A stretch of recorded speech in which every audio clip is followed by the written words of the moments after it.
Bienvenue à tous dans cette vidéo dans laquelle je vais, dans laquelle, 1, 2, 1, 2, ouais, dans laquelle je vais montrer l'analyse que j'ai faite de Facebook. Donc, j'ai pas fait de vidéo là-dessus, donc ça fait plusieurs mois que j'ai pas fait de vidéo, donc je vais me rattraper. Je vais publier cette semaine une analyse de Facebook et de Alibaba aussi. Donc, si vous voulez regarder l'autre vidéo, allez-y, faites-vous plaisir, c'est fait pour ça. Et du coup, bah, je crois qu'on va y aller là. J'ai lancé la capture d'écran. Parfait. Donc, moi, j'ai acheté Facebook il y a quelques mois, je crois. Je l'ai acheté à 331 $. Donc là, oui, là, on peut avoir là, parce que j'ai fait un post sur Instagram pour montrer. C'est quoi la date? Le 17 juin. Donc, 9 mois que j'ai acheté. Et là, vous allez me dire, mais Adrien, mais en 9 mois, tu dois faire du profit. Eh bien non, parce que moi j'ai une vision long terme. Donc 9 mois, c'est pas vraiment adapté pour évaluer si vraiment l'investissement était bon ou pas. Pour vraiment évaluer, il faudrait 3 ans minimum. Je m'en réfère, enfin je dis 3 ans parce que j'ai lu plusieurs livres sur le sujet qui disaient que c'était à peu près 3 ans d'investisseurs, de bons investisseurs. Et c'est vrai que ça, en 3 ans, bon, on peut se dire c'est long terme. Après, il y a encore plus long terme si on veut. Il y a 5 ans, 10 ans. Et là, faut voir. Enfin voilà, je vais pas étayer, mais voilà, vous m'avez compris quoi. Donc c'est bien parce que j'avais noté à l'époque tout ce pourquoi j'avais investi dans cette magnifique entreprise qui est Facebook. Donc, premièrement, là on est sur le site yahoo.com. Bon, il faut savoir que cette analyse, ça m'a mis beaucoup de temps à faire, quoi. C'est bon. Après, récemment, j'ai fait des analyses qui m'ont pris encore plus de temps, mais c'est beaucoup de travail et vous avez tout ça gratuitement. Donc voilà, mettez un pouce bleu si vous aimez. En tout cas, même si vous n'aimez pas mon analyse, j'ai travaillé dessus, quoi. Ça vient pas de. Donc voilà. Donc première chose. Euh, Première chose. Donc là, j'ai un petit truc. Première chose, comment il m'est venu l'idée de acheter Facebook? On peut se poser la question. Eh bien, là, j'ai noté dans mon smartphone un checklist hors d'action. Donc, quand je sélectionne une entreprise, moi, j'aime bien sélectionner une entreprise que je connais et qui a l'air d'avoir un avantage concurrentiel notable. Donc, une entreprise que je connais, c'est une entreprise dont j'ai utilisé les services ou je ne sais pas trop quoi, et avec ces magnifiques statues africaines à droite qu'on voit là. Euh, Donc voilà. Donc Facebook, pourquoi Facebook? Bon, certaines personnes haïssent Facebook, sont là, waouh, Facebook c'est le démon. J'en réfère à une vidéo là de Idriss Aberkan que je vais marquer ici là.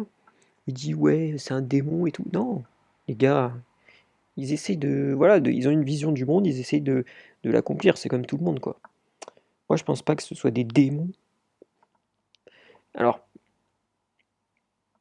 avantage concurrentiel. Facebook c'est une entreprise, comment dire, qui est un quasi-monopole, je pense qu'on peut le dire, hein. De toute façon, les GAFAM, pour moi, c'est des quasi-monopoles. C'est pour ça qu'ils ont réussi autant. Parce qu'il n'y a pas de concurrence, tout simplement. Et donc, Facebook, il possède, d'ailleurs, pour tous ceux qui ne savent pas, Facebook, il possède Instagram, il possède WhatsApp, il possède Messenger, il possède le réseau social Facebook aussi.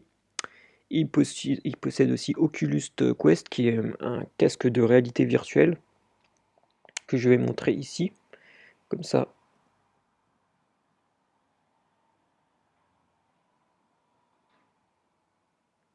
je vais montrer comme ça. Non, ça bug un peu parce que c'est vrai que j'ai pas prévu ça, mais je suis en train de filmer mon écran, filmer avec une vidéo et enregistrer le son en même temps. donc il se peut que ça prenne du temps et tout. Mais bref, en gros, ils ont un casque de réalité virtuelle qui est premier des ventes, je pense qu'on peut le dire. Premier en vente. Wow, il a baissé le prix, c'est dingue. Parce que la dernière fois que j'ai regardé, il était à 300 euros quelque chose. Et là, même là, en reconditionné, il est à 192 euros, c'est incroyable. Ah, mais là, je pense que ça doit être d'occasion, 290 euros. Enfin bref, je pense pas que ça a changé en fait le prix. Mais bref, c'est les leaders du marché là-dessus, pour l'instant, avec des très bonnes notes, on peut le voir, hein. Donc pourquoi j'ai investi dans Facebook? Pour ça, parce que déjà, il y a le réseau social, tout ça qui est puissant. Bon, à l'époque où j'avais investi, il n'y avait pas une... Là, pour ceux qui suivent, Facebook a chuté de 30% à peu près. Moi, je crois que c'est 30% que j'ai perdu dessus. À l'époque, on savait pas que... En fait, si vous voulez, pourquoi ça a chuté? Parce que le nombre d'utilisateurs a diminué. Et leurs revenus, je crois, ont diminué aussi. Parce qu'en fait, Apple, ils ont installé une nouvelle politique de confidentialité qui fait que si vous avez un iPhone et que vous allez sur Facebook ou Instagram et tout ça, en fait, on va pouvoir moins collecter de données sur vous. Donc, qui dit que Facebook collecte moins de données, dit qu'en fait, ils vont pouvoir, parce que dû au fonctionnement de Facebook, comment ça fonctionne, c'est qu'ils vont avoir vos données et après ils vont dire aux publicitaires, c'est-à-dire à n'importe qui veut promouvoir un produit, ils vont leur dire, bon, vous pouvez cibler cette personne-là, bien sûr c'est fait de façon confidentielle, hein, mais c'est juste cibler un groupe particulier, ça leur permet de cibler aux entreprises, de cibler sur Facebook en fait. Donc évidemment si vous réduisez le nombre de données que Facebook collecte, eh bien c'est moins rentable. Disons que les entreprises vont être capables de payer moins pour mettre des publicités, parce qu'elles vont avoir moins de retour sur investissement et du coup ils vont être capables de payer moins, du coup l'enchère, parce que c'est un système d'enchère sur Facebook, va diminuer, donc les entreprises vont pouvoir payer moins euh, à Facebook. Et il y a ça, et qu'est-ce que j'ai dit aussi? Après, tu as les lois européennes aussi enfin, je vais pas rentrer dans les détails, mais voilà. Mais bon,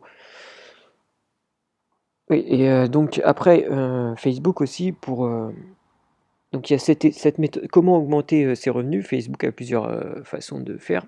Soit elle a plus de gens sur leurs réseaux sociaux, soit elles font elles collectent plus de données, du coup, elles peuvent cibler plus efficacement.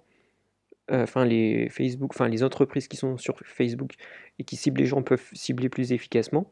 Ou troisième option, c'est l'intelligence artificielle, c'est-à-dire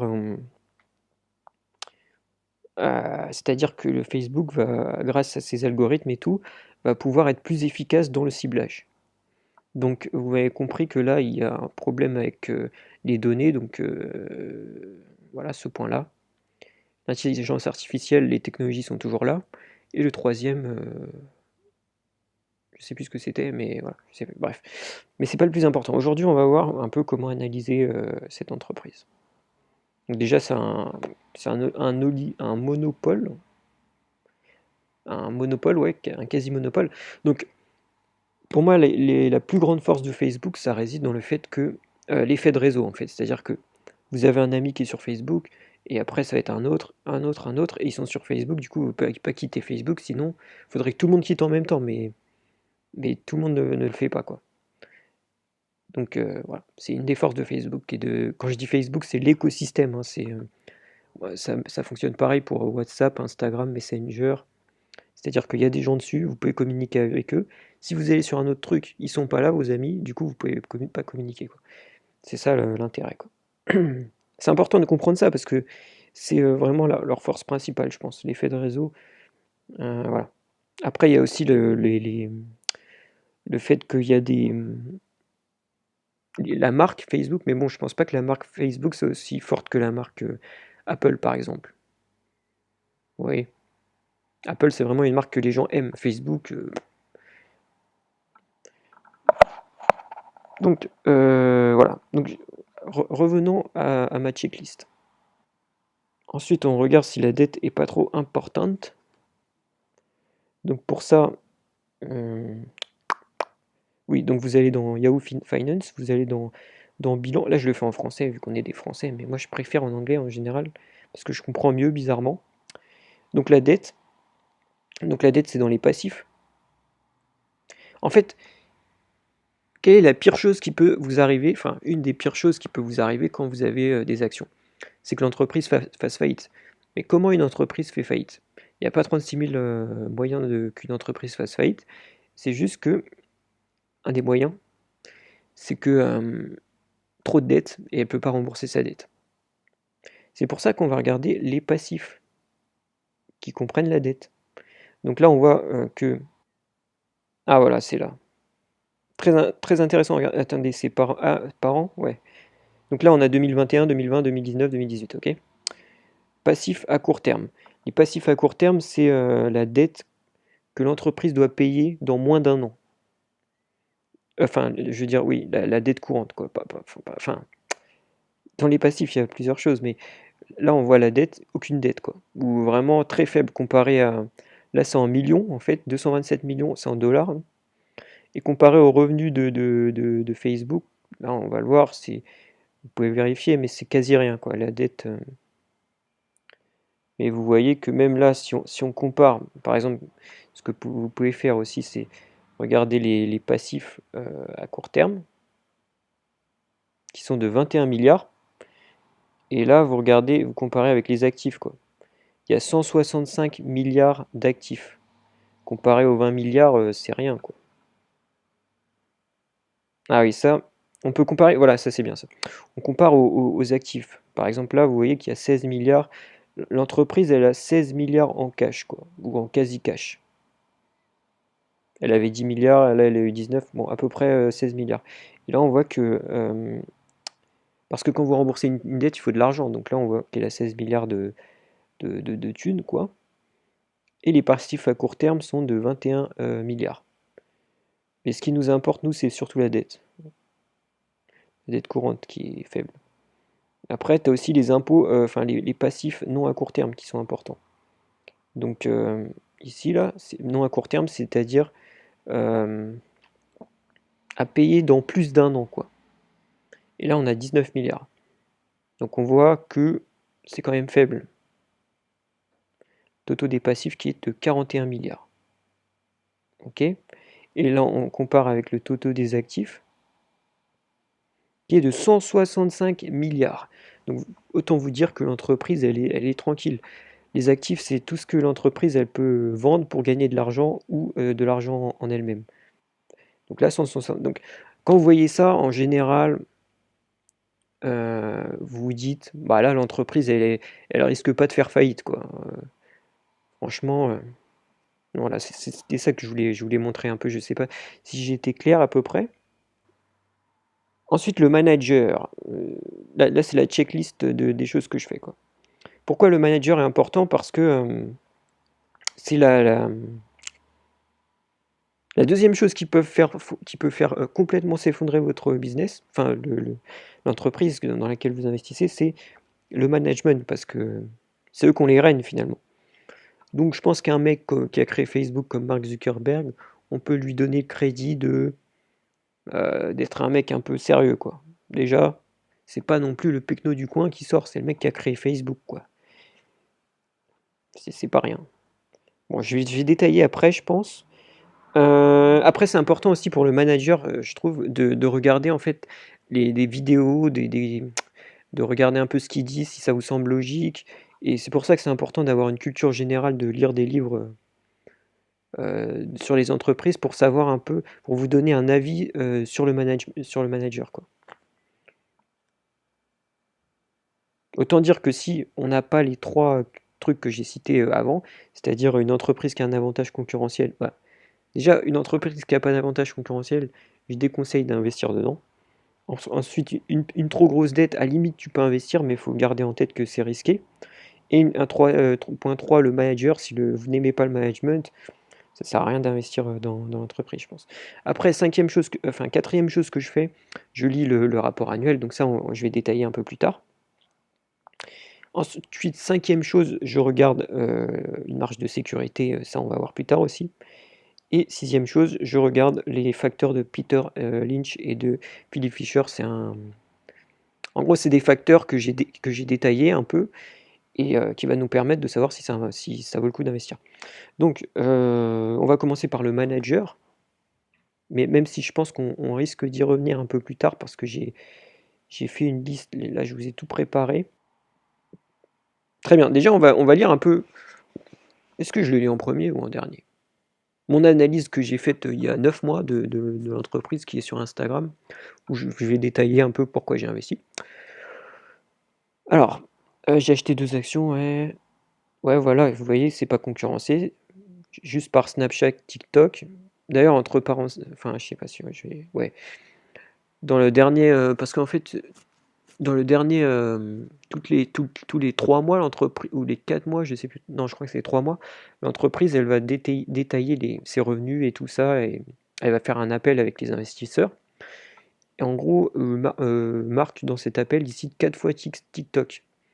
Donc, je pense qu'ils sont en train de le concurrencer là-dessus, quoi. Avantage concurrentiel, voilà. Pourquoi j'ai investi? Ils essaient de créer de nouveaux services et de nouveaux produits. Euh, ok, ah oui, j'ai investi aussi, c'est un réseau très complet, donc on peut faire plein de choses.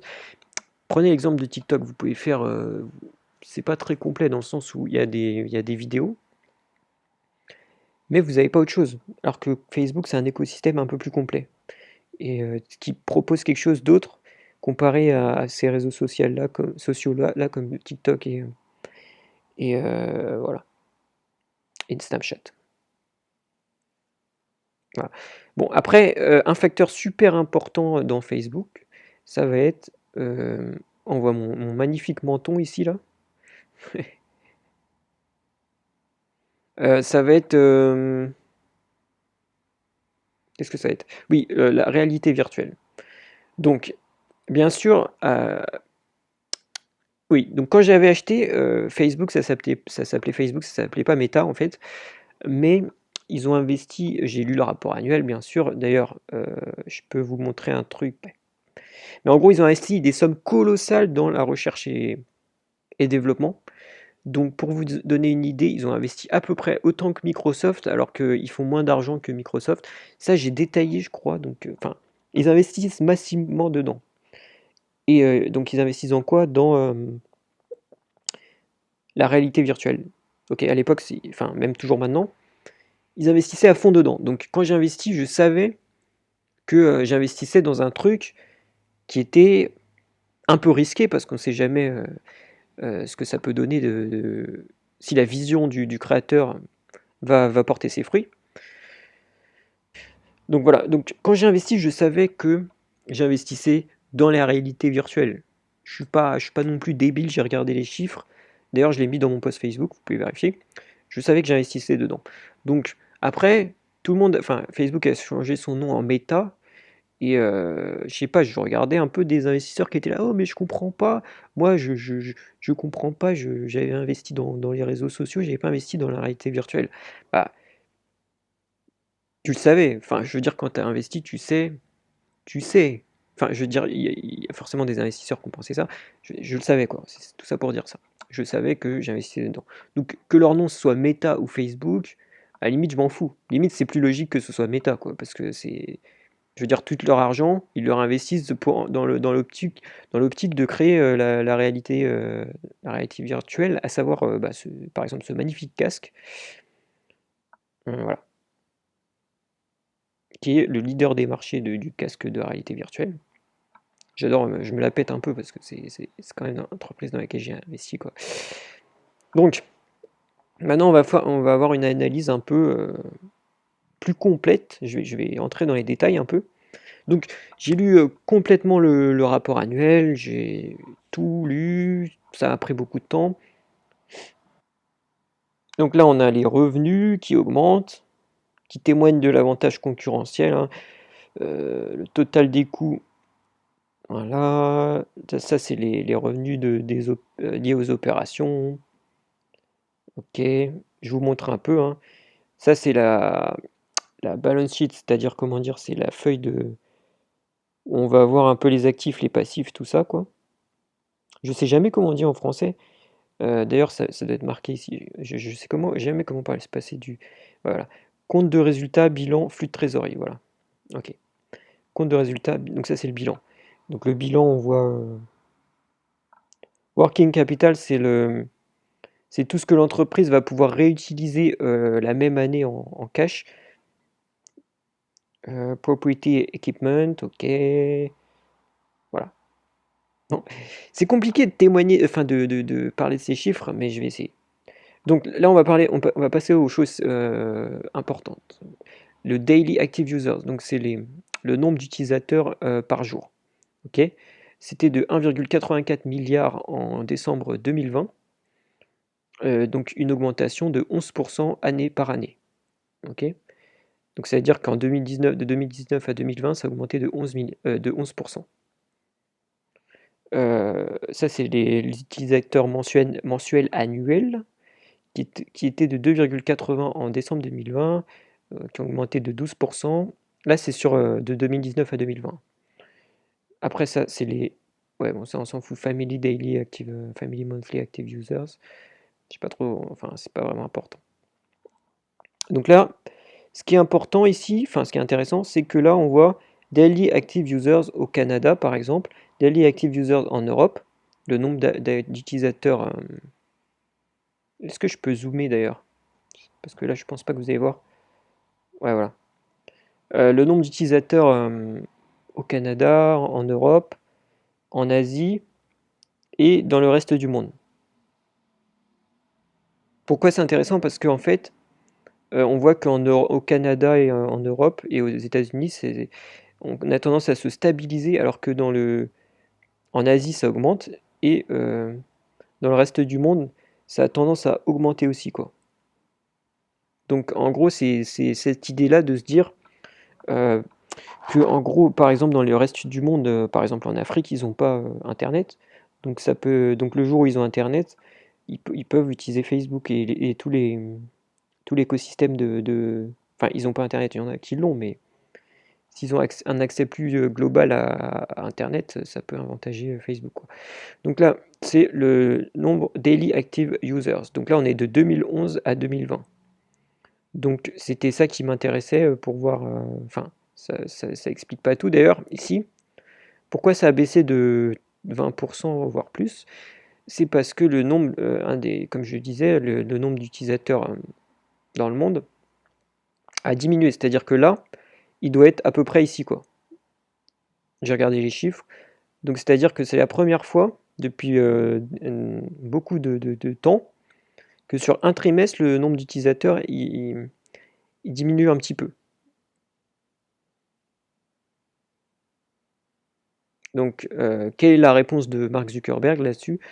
C'est qu'en fait, il y a comment dire, vous voyez les vidéos un peu maintenant, c'est plus la mode des vidéos courtes en fait. C'est-à-dire que les gens sont friands de vidéos courtes et ils essaient comme TikTok par exemple ou Snapchat même. Donc ils essayent de s'adapter. Ils sont en train de créer maintenant des vidéos plus courtes sur leurs réseaux sociaux, quoi. Par exemple, sur Instagram, il y a les Reels, Daily Active Users Worldwide, ça c'est dans le monde. Donc de 2018 à 2020, ça c'est je sais pas ce que c'est ça. Je pense que ça doit être... Ouais, enfin bref.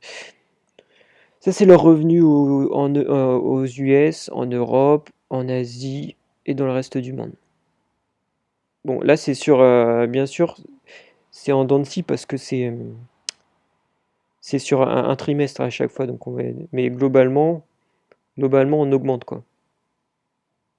Même si là, et là on a le revenu des pubs et là en gris on a le autre revenu. Voilà. Donc ça, ce qui est intéressant aussi, c'est de regarder les cost of revenus, ouais, les marges. On voit qu'ils ont des marges super importantes, quoi. Donc tout ça, ça va permettre. Après, je me pose d'autres questions pour savoir si c'est un bon investissement. Donc il faut garder en tête que c'est des marges importantes et que leurs marges ont même augmenté. Et là, bon, là, ça a baissé, mais ils ont quand même des grosses marges. En plus, ça tient là parce que là, c'est net income, mais il y a aussi la recherche et développement qui est de 20% à peu près. Donc ce qui inclut aussi des investissements dans, euh, dans, dans la réalité virtuelle, quoi. Mais en gros, si on regarde, d'ailleurs, je sais pas si on peut regarder ici. Je pense que ouais. Est-ce que je peux regarder là? Ouais, voilà. Là, on voit les recettes et les bénéfices, quoi. Donc 40 milliards sur 110 milliards, quoi. Donc ça fait à peu près 30%, quoi. Ce qui est quand même, je veux dire, 30% de marge, vous pouvez comparer aux autres entreprises, c'est quand même assez élevé. Donc ce qui témoigne aussi d'un avantage concurrentiel fort aussi. Merde, où est-ce que j'en étais? Voilà. Non, là. Alors ça, c'est quoi? Voilà, la recherche et développement, non, c'est ça? Beaucoup de R&D. Et ce qui est intéressant, ce qui est plutôt cool aussi dans une entreprise de savoir, c'est regarder si combien de clients de l'entreprise représentent plus de 10% du revenu, ou un revenu important, parce que le jour où le client se barre, hop, les revenus de l'entreprise chutent énormément. Donc, il vaut mieux avoir des clients diversifiés. Et dans Facebook, aucun client ne représente plus de 10% du total des revenus euh, depuis 2018, quoi, jusqu'à 2020. Je pensais que j'avais comparé avec d'autres entreprises comme Microsoft. Je pensais que j'avais fait ça. Parmi les entreprises qui sont les GAFAM, merde, Facebook est l'entreprise qui dépense le plus en pourcentage de recherche et développement. Dans l'entreprise, il faut que l'entreprise elle soit concentrée sur, si vous voulez, il ne faut pas que l'entreprise, son ultime but, ça doit être de faire l'argent, de l'argent. Il faut que elle soit, il faut qu'ils aient une mission, voilà. Et je pense qu'ils ont une mission. Ce que j'aime bien aussi, c'est qu'ils développent des produits. En fait, leur business principal, à savoir leurs réseaux sociaux, va leur permettre de développer d'autres produits grâce aux technologies qu'ils ont acquises dans les réseaux sociaux. Par exemple, ils ont créé Workplace, qui a touché 7 millions d'utilisateurs payants et qui a augmenté de 40% sur une année. Ça, j'aime bien voir ce genre de choses. Euh, donc, ils ont comme clients Spotify, Starbucks, l'Organisation mondiale de la santé. Starting to use our reality tools for work as well. Ah oui, il y a de plus en plus d'entreprises qui utilisent leur système de réalité virtuelle. Voilà. Aussi, ce qu'ils essayent de faire, c'est de percer aussi dans le e-commerce, c'est-à-dire de permettre aux gens de vendre directement sur Facebook et sur Instagram. D'ailleurs, entre parenthèses, je ne sais pas si je devrais trop parler de ça, mais on va le faire quand même. Le service client de Facebook est vraiment nul, hein, je tiens à le préciser, c'est juste comme ça. Et donc voilà, ils essayent de permettre aux gens de vendre directement ou rapidement en fait sur leurs réseaux sociaux, comme sur Facebook ou même sur Instagram, vous avez la possibilité de le faire. Ok. Après, ils disent que pour beaucoup de gens, c'est plus la vente en ligne d'objets, en ligne, c'est plutôt un truc en rapport avec les messages, messaging, enfin envoyer des messages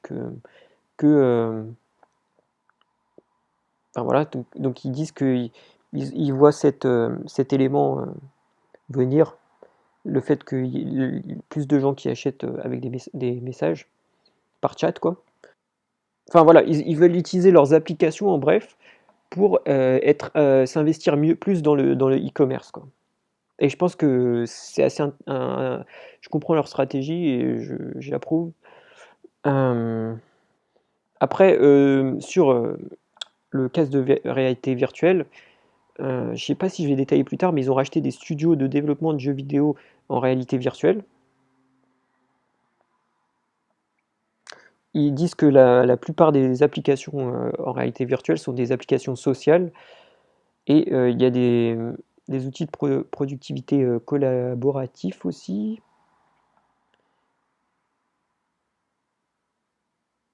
Bon, après, toute l'énergie consommée vient de l'énergie renouvelable. Là, vous pouvez dire, mais on s'en fout. C'est quoi le rapport avec l'investissement? Bah, vous pouvez dire que ça veut dire que c'est une entreprise à mission, quoi, que leur objectif, c'est pas que de faire de l'argent, c'est de, d'être, de participer au bien commun, quoi. Donc là, donc c'est bien qu'ils soient investis à 100% dans le renouvelable. Moi, je trouve ça bien. Donc ils disent que ils ont acquéri, parce que Oculus avant, c'était une entreprise,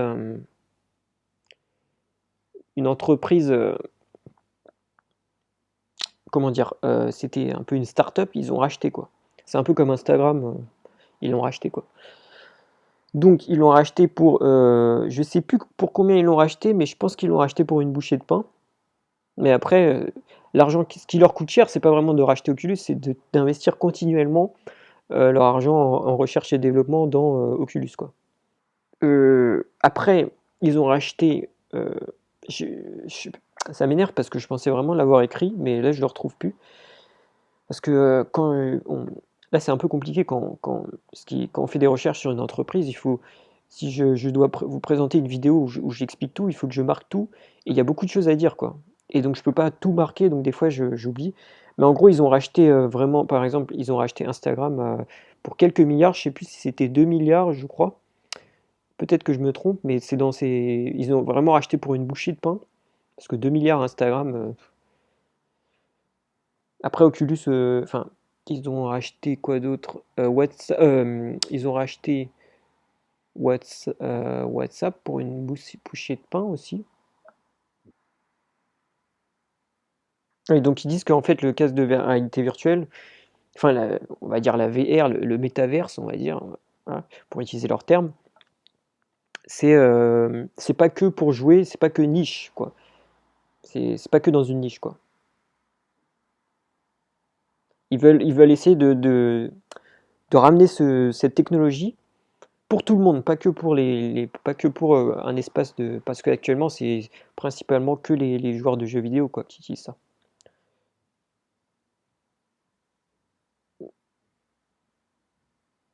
Donc voilà, ça c'est la recherche et développement. Ils ont augmenté de 5,9 milliards à 18 milliards. Et ils ont.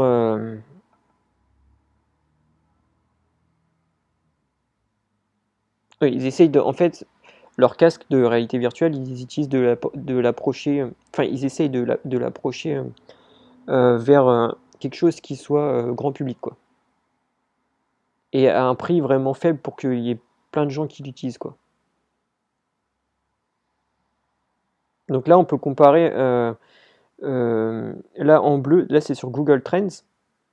Donc là, vous voyez que j'ai comparé Oculus Quest, qui est le produit de Facebook. On peut, en jaune, on s'en fout. En rouge, on peut comparer à ce qui est en rouge, qui est le PSVR. Donc le PSVR, et voilà. Donc on voit que même si on regarde les chiffres, les notes et tout ça, ils sont en avance technologiquement, quoi.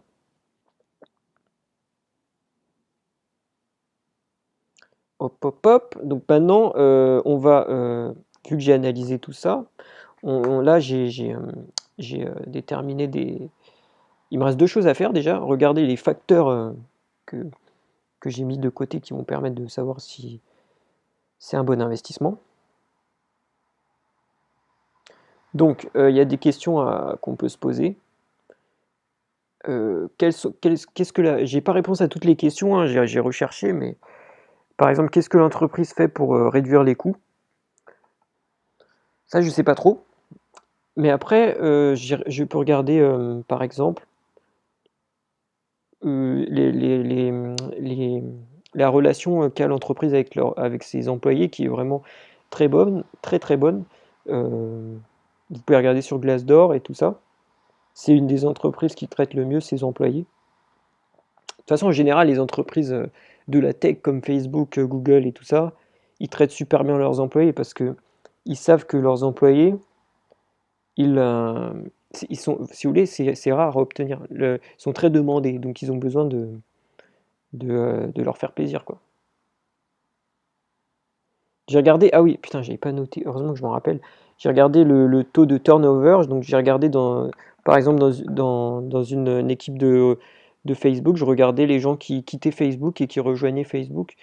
Et je crois que c'était à peu près 8 personnes sur 10 qui restaient, que j'ai regardé, qui sont restés dans cette entreprise. Ouais, voilà, donc là, le management fait en sorte que les employés sont bien. J'ai regardé les salaires qui sont en rapport avec ceux de l'industrie. Euh, Est-ce que les promotions sont dues au mérite? J'ai regardé un peu les équipes de recherche et en fait, là, je peux pas vraiment détailler là-dedans, mais je pense que oui, plus, sont liés au mérite. Après, les entreprises comme Meta, j'arrête pas de dire Facebook, c'est des entreprises qui vraiment ont cet esprit, si vous voulez, de se remettre en question constamment, quoi.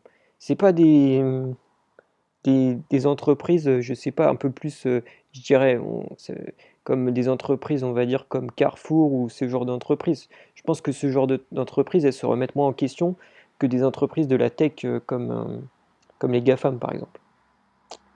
Parce qu'ils ont gardé cet esprit un peu start-up de on est on s'adapte, quoi. Donc après, est-ce que l'entreprise a euh, un short terme ou long terme, donc court terme ou long terme? Et on peut dire qu'elle est plutôt long terme parce que là, ils investissent par exemple dans quelque chose qui n'a pas de retour sur investissement et ils pensent que c'est quelque chose qui peut percer. Et donc, même dans le discours, dans tout ça, j'ai l'impression qu'ils sont plutôt long terme. Et vous allez me dire, le discours, on s'en fout, mais je veux dire, dans la manière de gérer le business, c'est plutôt long terme, quoi. Alors là, question, est-ce que l'entreprise, elle essaye de faire d'être investie dans des secteurs qui ont un potentiel de croissance? Je pense comme le e-commerce, comme la réalité virtuelle. Startup and displace the leading units. Et c'est quelque chose de difficile à faire, investir dans comment ils font dans casque de réalité virtuelle, parce que ça demande beaucoup d'argent et il y a peu de gens qui ont ces capacités, quoi. Is a little way. Dans la nature du business, on l'a vu, c'était c'est que les autres entreprises, elles vont avoir du mal à concurrencer Facebook, mais mis à part, elles peuvent y arriver, hein, mais elles vont plutôt avoir du mal. Ce que j'aime bien aussi, c'est que le propriétaire enfin, le plus grand actionnaire de Facebook, Mark Zuckerberg, a beaucoup d'actions dans l'entreprise, donc il est impliqué, quoi. Donc ça, c'est plutôt bien. Ça prouve que ce qu'il va faire, ça va être dans les intérêts des actionnaires, quoi. Alors, est-ce que l'entreprise... Donc ça, c'est la checklist de Philippe Fischer, qui est un livre que j'ai lu, un analyste. Donc, est-ce que l'entreprise, elle a des produits et services avec un, une- un- avec suffisamment de potentiel? Je pense que oui. Après, peut-être que ces réseaux sociaux, là, on l'a vu en ce moment, c'est en train de diminuer, mais elle essaye de toujours créer cet avantage concurrentiel en investissant dans le métaverse, quoi. Qui est en lien avec les réseaux sociaux, parce que euh, là, c'est vrai que c'est important de le dire, je pense, donc je vais le dire. Euh, je pense que ça a un lien parce que comme on peut réussir par exemple à créer quelque chose, un lien entre les deux. Par exemple, tu te connectes sur Instagram par exemple, tu mets ton casque et après tu vas pouvoir faire d'autres choses et communiquer différemment avec les gens, quoi. Donc, et c'est social, c'est des apps sociales, quoi. Donc je pense qu'il y a un lien entre les deux. Donc voilà. Donc est-ce que l'entreprise veut développer des nouveaux produits pour augmenter le nombre de ventes potentielles et la croissance? Bah, on a vu que oui, hein, je vous ai montré un peu, mais principalement dans le métaverse. Comment est-ce que la recherche et développement enfin, est-ce qu'ils sont efficaces? Est-ce qu'ils laissent le temps aux gens de chercher, de pas couper tout de suite l'argent? Je pense que oui, par exemple, le projet de réalité virtuelle, ça fait des années et des années qu'ils investissent dedans, ils ont toujours pas coupé. Alors, oui, j'ai regardé aussi j'ai fait des franchement, j'ai vraiment pas mal recherché là-dessus maintenant que je m'en rappelle. J'ai regardé, les scientifiques qui étaient, enfin, ce que faisait Facebook, parce que ce qui est bien, c'est ils partagent leurs recherches, enfin, pas entièrement, mais leurs recherches sur des pages Facebook et tout ça, et tu peux voir un peu les avancements de leurs recherches. Et j'ai regardé les équipes, comment ils fonctionnaient. Donc, dans un cas de réalité virtuelle, il y a beaucoup euh, de choses qui rentrent en jeu, qui ne sont pas les expertises de Facebook. Et donc là, l'auteur, il explique qu'il faut organiser la recherche dans plusieurs sujets différents et tous les mettre en commun en fait. Et faire en sorte que ça amène quelque chose de économiquement viable sur le marché. Donc là, une des questions principales, c'est est-ce qu'on pense qu'il y a un potentiel dans la réalité virtuelle et est-ce qu'on pense que Facebook a les moyens de, euh, de faire en sorte que ça fonctionne? Est-ce qu'il y a un assez gros marché potentiel? Moi, je pense que oui. Personnellement, je pense que oui. Parce que si vous voulez, c'est une technologie qui est vraiment, comment dire, t'es vraiment pris dans le truc. Par exemple, pour donner un exemple, tu as le cinéma, ok?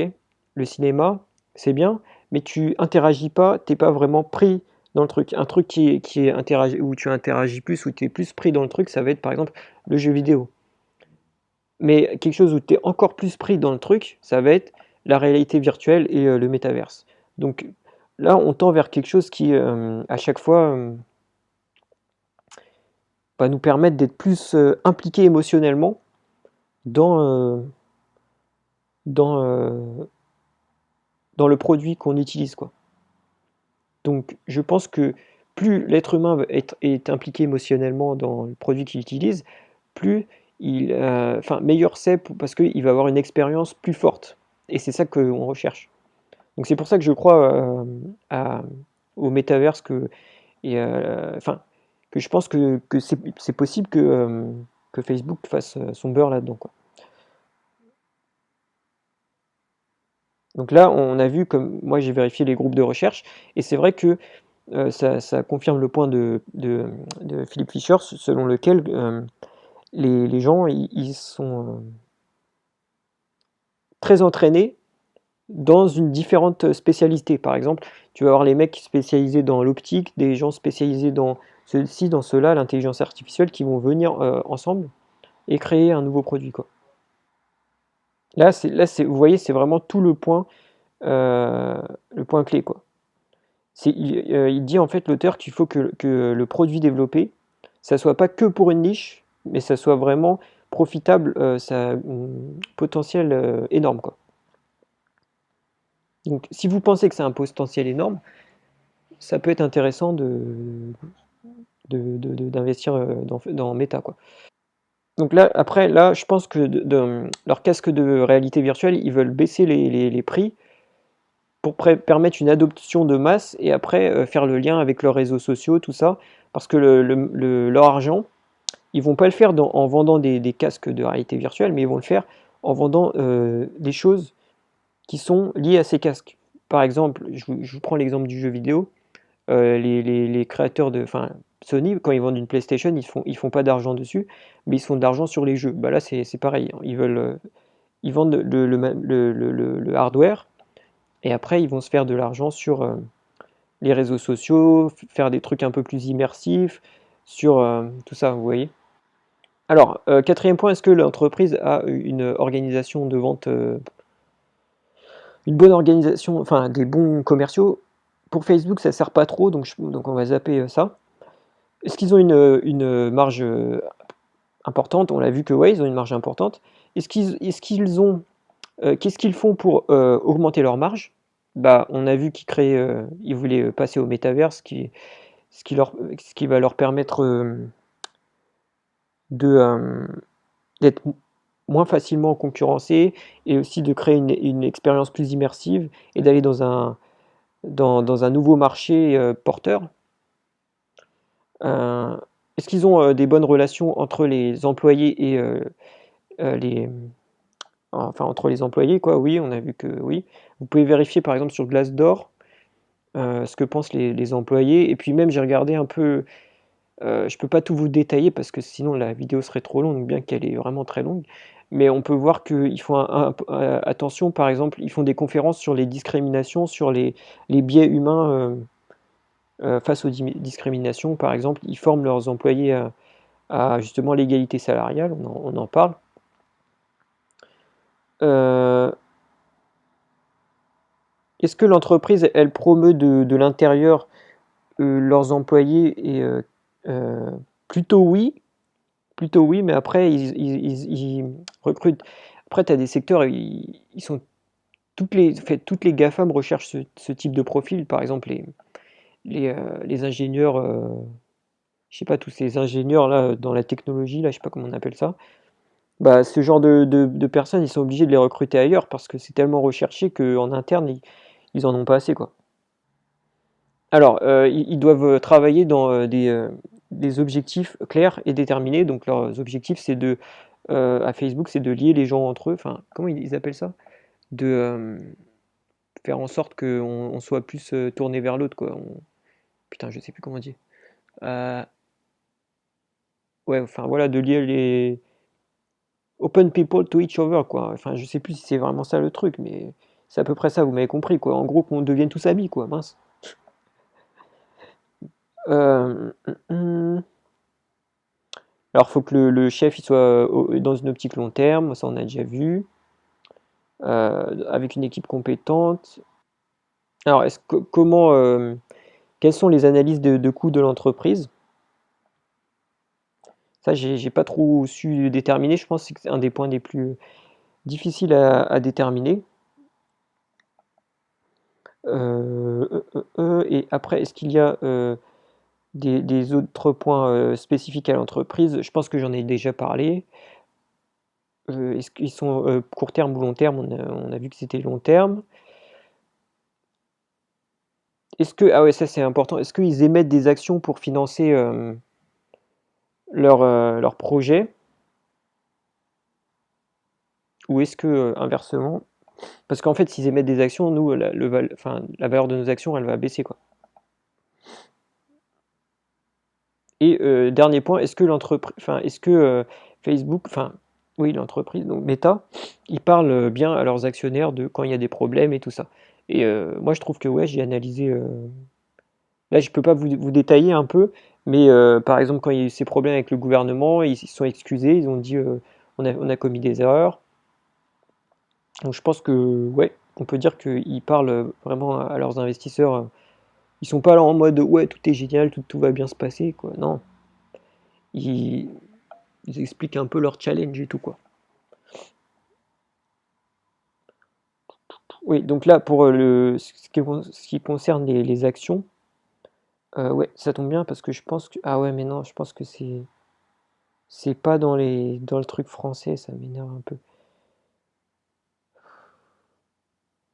Bon, bref, ils émettent pas trop d'actions, quoi, en gros. Je vais pas détailler, mais voilà. Donc maintenant, on va passer. Je crois que j'ai tout analysé. Il me reste juste un point. D'ailleurs, ce point-là, j'aurais dû le regarder avant. La marge de sécurité, en fait. Donc en gros, là je vais vous expliquer le discounted cash flow, ma méthode de calcul pour savoir si l'action est chère ou pas chère. Donc je suis content de développer ce point parce que je ne l'avais pas développé dans d'autres vidéos. Donc voilà, je suis satisfait de développer ces points. 1, 2, 1, 2, ouais c'est bon, ça marche. Donc, quand j'investis dans une entreprise, il faut qu'il y ait une marge de sécurité, ok? Donc c'est pour ça que là, les chiffres rentrent en jeu justement. Les chiffres, the numbers, on va voir est-ce que l'entreprise, ça vaut le coup d'investir dans cette entreprise, quoi. Donc les chiffres que j'ai là, c'était le cash flow de 2021 jusqu'à 2030. Là, on est en 2022. Mais je me suis dit, donc, comment savoir si il y a une marge de sécurité? Comment savoir si une entreprise est chère ou pas? Bah, en fait, c'est très simple. Pour l'entreprise à l'heure actuelle, Meta, elle a une certaine valeur, peu importe laquelle. D'ailleurs, je vais faire un truc en attendant, ça va. Meta stock. Comme ça, le temps que ça charge, je pourrais expliquer. Voilà.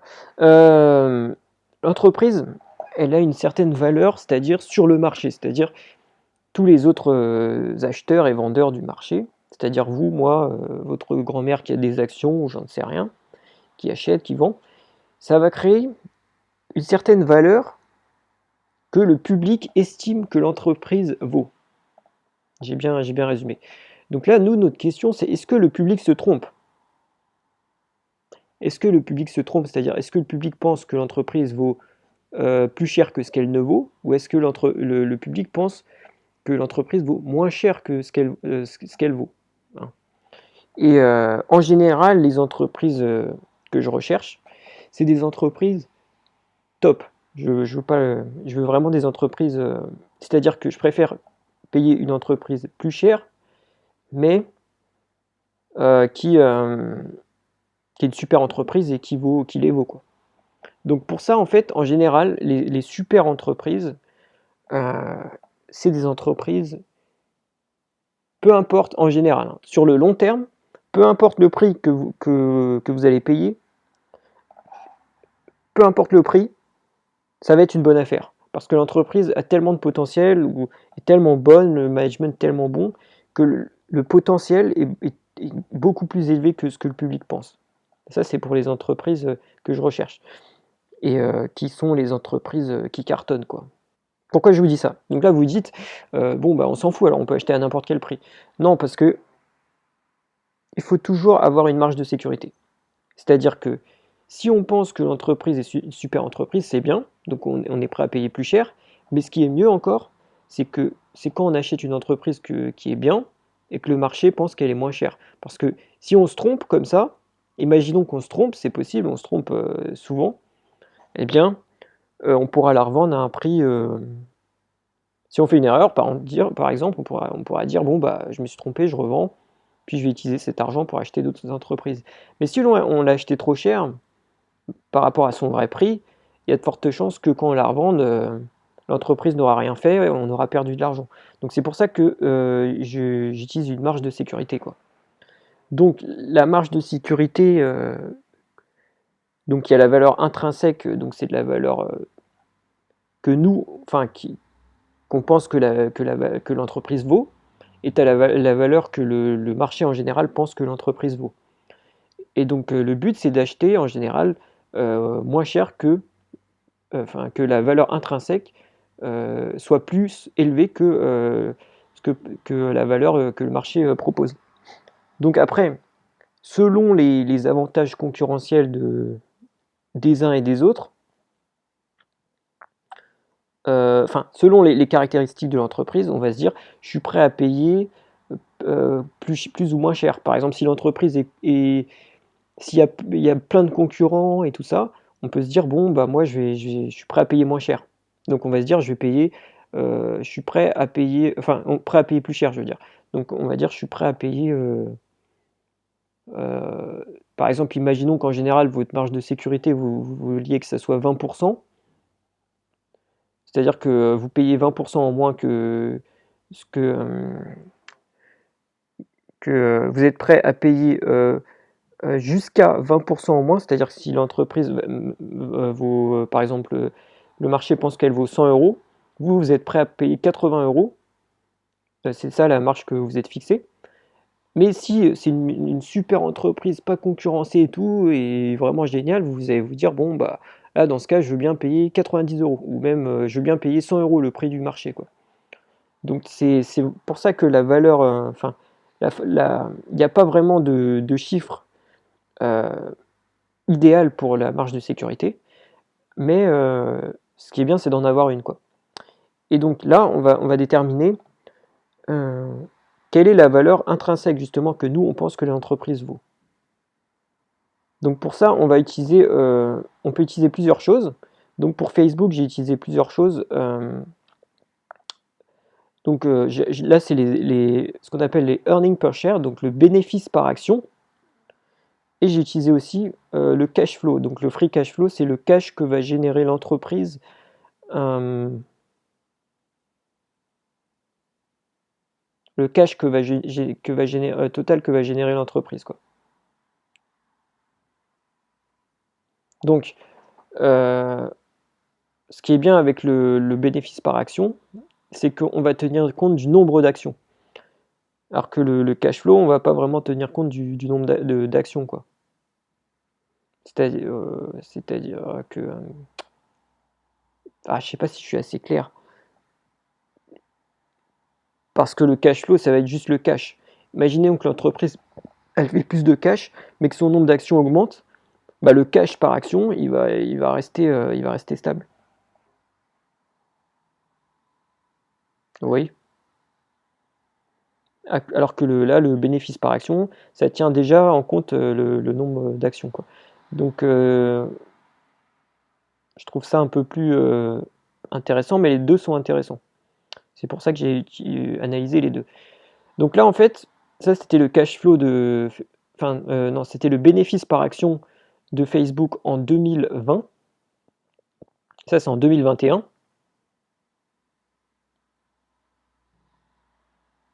Donc, moi, j'ai estimé, donc j'ai fait plusieurs scénarios, quoi. Donc là, il y a le cas normal, le meilleur cas et le pire cas. Donc, euh, j'ai estimé, par rapport là, c'est pas marqué ici, mais par rapport aux chiffres que j'ai vus sur Facebook et l'évolution de leur cash flow, enfin de leur bénéfice par action ici, j'ai estimé que la croissance, là, c'était à peu près 15%. C'est-à-dire sur les précédentes années, on a eu une croissance du bénéfice par action qui a été de 15%. En général, ce qui se passe, c'est quand une entreprise grossit, le bénéfice par action, il va diminuer parce que l'entreprise va devenir grosse et elle va être moins efficace, quoi. Donc c'est pour ça qu'au bout de 5-10 ans, j'ai mis 10%. Et ça, c'est le discount rate. C'est un peu compliqué, mais c'est pour tenir compte du fait que dans combien de temps on a notre argent. Et c'est-à-dire que ça va nous permettre de calculer, de prendre en compte que l'argent en 2021 vaut plus que l'argent en 2022. Donc là, on va se dire que l'argent en 2022, elle vaut 10% plus que l'argent. Là, on peut modifier ça, le discount rate, mais c'est ça que ça veut dire, quoi. Que on préfère, on est prêt, ça veut dire qu'on va soustraire à chaque fois 10% en fait. Parce qu'on va se dire, bah, autant l'avoir. Bon, c'est un peu compliqué, mais c'est la DCF, quoi. Donc là, avec une croissance de. Là, on voit les chiffres. Donc là, le calcul est fait à peu près sur 10 ans. 10 ans, c'est long terme, quoi. Et on peut voir que donc on va additionner ça, tout ça là, et on va soustraire le discount rate, et on arrive à une valeur intrinsèque. Donc ça va être le bénéfice généré par l'action au total, au bout de 10 ans. Donc ça va nous donner un peu le prix, la valeur intrinsèque qu'on pense que ça vaut. Donc là, ça vaut 326 dans le cas normal, quoi. Le meilleur cas, ça vaut, ça vaut 326, quoi, dollars. Moi, je rappelle que je l'ai acheté à 330. Donc je l'ai acheté au-dessus de sa valeur intrinsèque normale. Sauf que là, le truc, c'est que j'ai fait le meilleur des scénarios ici. On peut se dire que c'est de 18%, voire je pense que ça peut être plus élevé avec le métaverse, tout ça, les nouveaux produits qu'ils veulent créer. Donc là, on arrive à une valeur de 533 dollars. Ah oui, j'ai pas expliqué ça aussi. Le multiple, c'est en fait, c'est ce qu'on appelle c'est le multiple, c'est-à-dire prix par rapport au bénéfice. Donc ça, là actuellement, enfin quand j'ai acheté, il était à 18. Là actuellement, ça a baissé, je crois. On peut checker d'ailleurs. On va checker là. Ah, voilà. Là, le PI ratio, il est à 15 quoi. Enfin, il est à 16 carrément. Et quand j'ai acheté, il était à 18. Donc j'ai mis 18 quoi. Et ça va, en fait, plus le PI, en fait, le PI, ça veut dire, en fait, pour résumer, ça va être le prix que, est-ce qu'on pense que dans 10 ans, l'action, les gens penseront que l'action seront prêts à payer beaucoup pour l'action ou pas? Parce que ça va ça va prendre en compte ça en fait. Putain, je sais pas comment l'expliquer. Je les explique vraiment très mal quoi. Mais en gros, là, on a un PI à 16 ou à 15,9. On va se dire, donc en général, un PI, ça oscille entre, je sais pas moi, ça peut aller entre, là pour une action comme Meta, ça va aller entre 10 et 20, quoi. Je pense ou même 10 et 30. Parce que si on compare avec d'autres entreprises similaires, comme les GAFAM, en général, c'est ce qui se passe, quoi. Même on peut aller à 40, mais.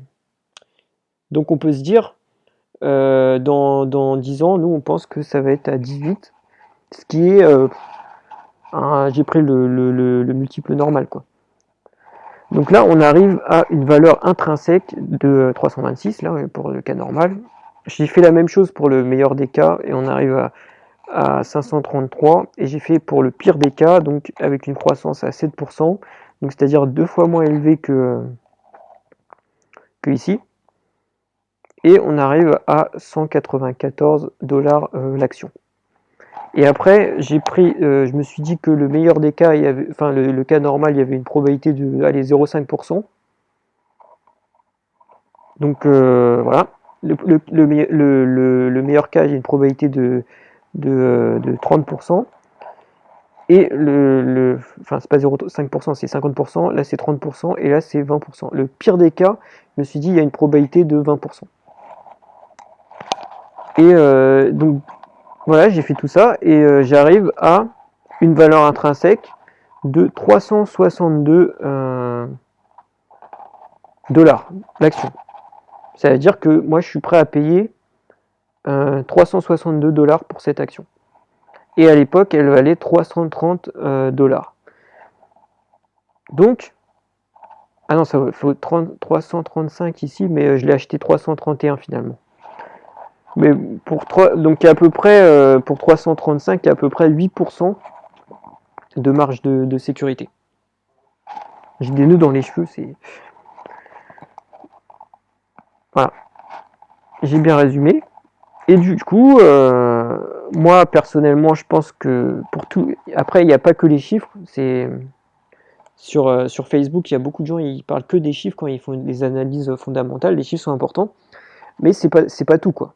C'est pas tout, et c'est pour ça que avant, j'ai analysé plein de choses, j'ai essayé de bien expliquer, même si je peux pas... Enfin, je vais essayer de m'améliorer avec le temps. Merci de m'encourager si vous aimez ou pas. Et voilà, donc j'étais prêt à payer 362 dollars. Et à l'époque, ça valait 330 hop, ça valait 331 $. Donc je me suis dit, bon, je pense que c'est bien d'avoir une marge de 20%, mais là, à l'époque, je me suis dit, j'ai 8%, mais bon, j'ai une entreprise qui est vraiment top, une des meilleures entreprises au monde, avec un des meilleurs, enfin, un des meilleurs management au monde et des employés, enfin, je voyais tout qui était positif dans l'entreprise. Bon, je vous avoue qu'à l'époque, j'avais pas vu, je pensais pas que enfin que le nombre d'utilisateurs allait stagner. Là, ça baisse un peu sur un trimestre. D'ailleurs, sur un trimestre, faut se méfier parce qu'il faut vraiment voir d'année en année, quoi. En général, les chiffres sur un trimestre, c'est pas top. Je pensais pas que sur un trimestre, ça pourrait baisser autant. Enfin, là, ça baisse de presque rien, donc on peut dire que ça stagne à peu près. Je m'attendais pas à ça, mais ça veut pas dire que le trimestre prochain, ça va pas augmenter. Ça veut pas dire que dans un an, ça aura pas augmenté. Et ça veut pas non plus dire, surtout, très important, que avec leurs nouveaux produits et leurs nouvelles politiques, parce que là, on a vu que il y a du potentiel dans le e-commerce, il y a du potentiel dans le casque de... Tout est lié en fait. D'ailleurs, le métaverse est lié au e-commerce. Tu peux acheter des trucs dans le métaverse. Tout leur business est lié. Ce qui en décuple la valeur, bien sûr. Bien sûr. Euh, voilà. Je pense qu'il y a du potentiel là-dessus et je pense que ça vaut le coup, personnellement. Bien sûr, j'ai pas mis tout mes dinero, mon argent là-dedans, mais je pense qu'il y a un potentiel. Et voilà. C'est pour ça que j'ai acheté cette action. Donc j'espère que l'analyse vous a plu. J'ai à peu près tout détaillé. Bon là, je vais faire un petit bonus vu que vous êtes là pour la fin. Ça, c'est le type d'entreprise dans lesquelles ça peut être intéressant d'investir parce que les autres n'aiment pas ce genre de choses. Et que vu que vous achetez, enfin, la valeur d'une entreprise est déterminée par rapport à ce que veulent les autres, ça vous permet d'acheter moins cher que ce qu'elle vaut. J'espère que vous m'avez compris. Mais là, ça, c'est les facteurs. En général, c'est bien d'investir dans une entreprise avec un nom ennuyeux, qui soit dégoûtant, qui est séparé d'une grosse boîte, dont les institutionnels ne veulent pas, une rumeur négative, déprimant, une industrie sans croissance, une niche, des gens qui continuent d'acheter le produit, utilisent la technologie mais ne l'inventent pas. Bon, ça j'ai déjà. Et surtout, il faut éviter les PI trop élevés. Donc là, actuellement, si c'est un PI faible, je vais vous montrer, bah, à 15,9. Si vous comparez ça par exemple à Amazon, leur PI il est à 46. Donc ou à Apple, même si Apple, j'aime bien Apple, c'est une bonne boîte, même si j'ai pas d'action. Je pense que c'est une bonne boîte. Voilà, leur PI il est à 27 quoi. Et tu compares ça avec Facebook, c'est incroyable. Tu regardes les GAFAM, Microsoft ils sont à 31. Et tiens, on va prendre Tesla, tiens, juste pour rigoler. Leur PI c'est à 180, c'est des chiffres. Donc voilà. Donc si vous pensez, en gros, pour résumer, je vais bien résumer, et ça va être ma conclusion, si vous pensez que le métaverse a un potentiel, si vous pensez que Facebook peut, par l'intermédiaire de son écosystème, ses applications, Instagram, le e-commerce et tout ça, et, euh, bah, avoir un réel avantage dans le métaverse, si vous faites confiance au management, que vous pensez que l'entreprise est bien gérée et tout ça, je pense que ça vaut le coup d'investir dans Facebook, même si on n'est pas sûr que. Imaginons que tu as une probabilité, je sais pas, vous dites, moi je pense qu'il y a 30% de chances que ça marche.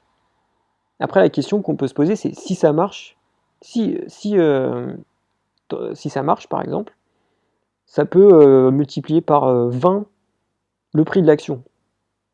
Est-ce que ça vaut le coup?